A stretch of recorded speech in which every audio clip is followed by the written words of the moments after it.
Halo semuanya, welcome to my channel. Kali ini kita akan menceritakan cerita yang berjudul Madu Cantik yang Tak Tersentuh. Sebelum kita mulai, jangan lupa untuk di-subscribe, like, dan komen.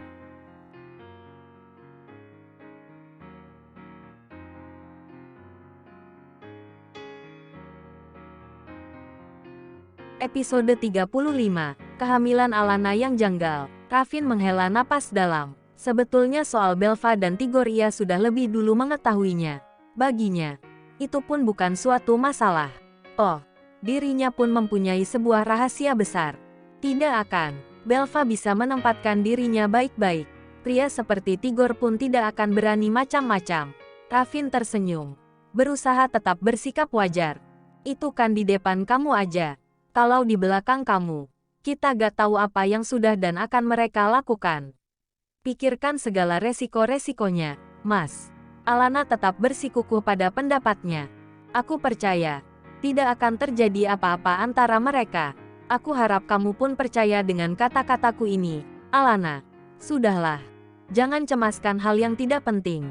Lebih baik kamu fokus sama kehamilanmu aja. Jangan terlalu banyak stres. Ravin meraih pinggang sang istri dan mencium perut Alana yang membesar. Alana pun terdiam. Ekspresi wajahnya memancarkan ketidaksenangan. Entah karena apa. Pada siang harinya, Ravin saat ini sudah bersama Alana di rumah sakit. Menemui dokter kandungan kepercayaan mereka untuk melakukan kontrol kehamilan. Dokter wanita itu menggerakkan alat USG di permukaan perut Alana. Kemudian keadaan di dalam rahim pun terlihat jelas di layar monitor dokter. Bayinya aktif ya, sehat juga. Dokter tersenyum sembari terus memeriksa. Jenis kelaminnya udah kelihatan belum, Dok?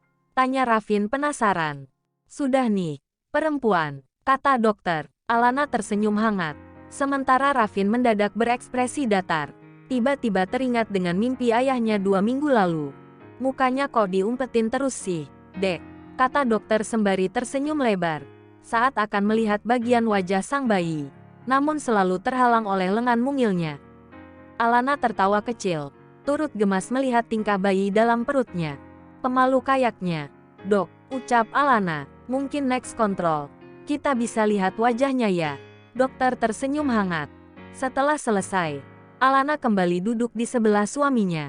Dokter pun menjelaskan ulang keadaan bayi mereka.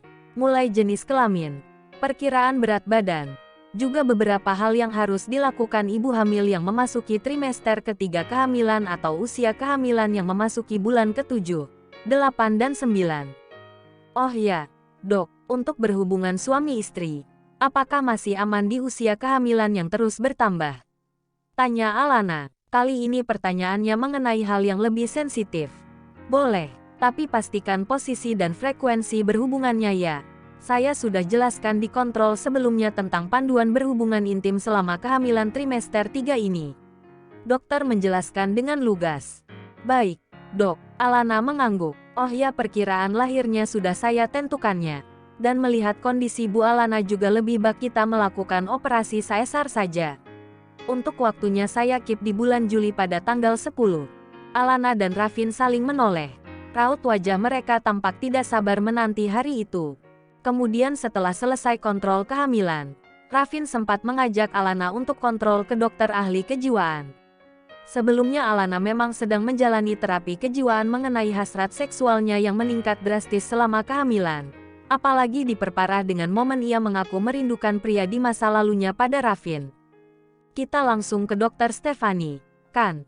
Kebetulan lusa beliau mau cuti. Kita gak punya waktu lagi, kata Ravin.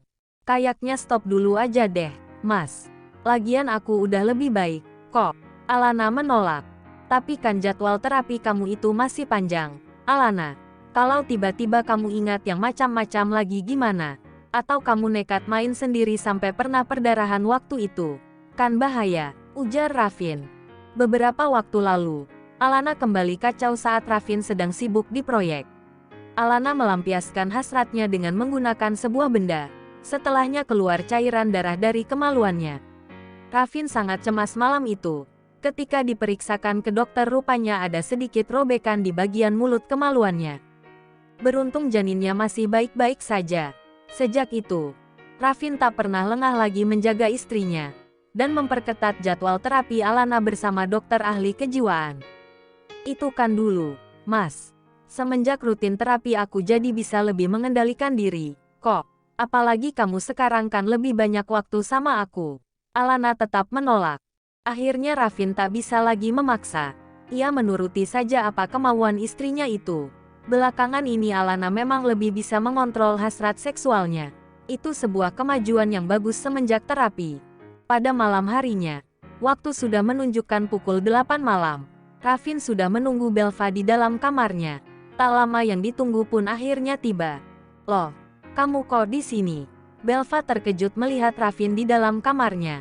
Nunggu kamu. Rafin tersenyum simpul. Belva termangu di ambang pintu sebelum akhirnya ia teringat perbincangannya pagi ini dengan Rafin. Belva menghela napas dalam. Tak ada pilihan lain. Ia terpaksa memasuki kamarnya dan membiarkan Rafin berada di tempat itu. Baru 2 minggu padahal, aku ngerasa udah lama banget gak ke kamar ini lagi. Rafin berbasa-basi. Alana gak apa-apa kamu tinggal. Belva mengalihkan pembicaraan. Dia sudah tidur, lagi pula. Harusnya ini waktuku untuk bersama istri muda. Rafin tersenyum menggoda. Suasana kamar Belva yang temaram dan hangat selalu saja membangkitkan gairah pria itu jika berduaan dengan Belva. Malam ini Belva mengenakan setelan pakaian yang semi-formal, celana bahan panjang, dengan blazer yang di dalamnya sebuah crop top hitam yang mencetak tubuh rampingnya. Saat Belva melepas blazernya, mata Rafin tak henti menatap seluruh tubuh istrinya itu. Sangat cantik dan seksi, andaikan dia bisa memilikinya malam ini saja. Rafin menelan ludah saat Belva menggerai rambut hitamnya, menambah kesan seksi dan sensual. Langsung saja, apa yang mau kamu bicarakan? Belva menatap Rafin dengan tegas. Ia tahu, suaminya itu pasti sedang berpikiran liar. Belva, apa kamu tidak mau memberikan waktu untuk kita bisa menikmati malam pertama? Meskipun hanya sekali saja dalam pernikahan kita. Rafin mendadak gelisah dan memohon. Belva membuang pandangan. Ini yang membuatnya sangat malas jika sudah berada dalam satu kamar dengan suaminya.